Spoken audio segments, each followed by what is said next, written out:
Hello, I'm Xinyi from Tohoku University in Sendai, Japan. I'm a PhD student, also a research assistant here.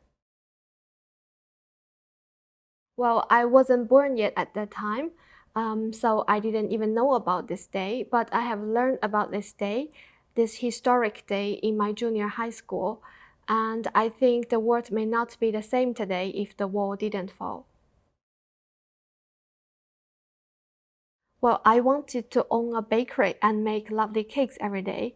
I had never imagined myself coming to a laboratory, putting on a lab coat, and doing experiments every day. My research breaks the wall of abundant mine wastewater. So let me explain this in more detail. This is a photograph captured at Animas River, Colorado in 2015. After about 1 million gallons of wastewater spilled out of the Gold King mine, which is an abundant mine. As you can see, it turned the entire river orange-brown, but for sure the problem is not about the color of the river, but how harmful it is. So this is about the issue of abundant mine wastewater.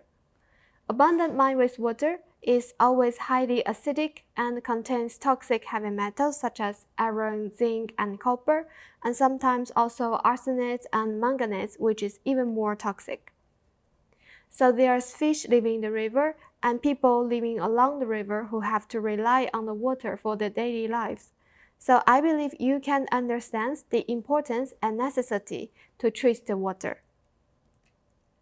So currently, chemical precipitation by calcium hydroxide is the most frequently used method. However, high water content of hydrous sludge is generated during the management. So this requires an enormous amount of energy consumption and high cost. Moreover, the shortage of disposal sites has also become a serious concern in recent years.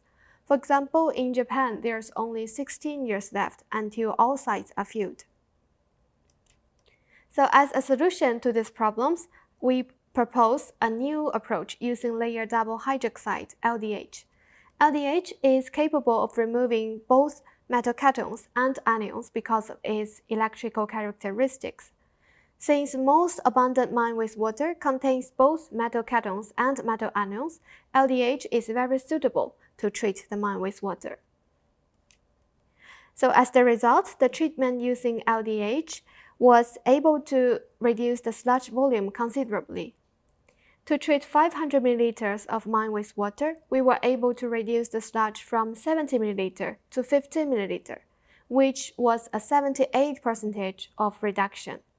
So this could drastically cut energy consumption and cost of sludge management.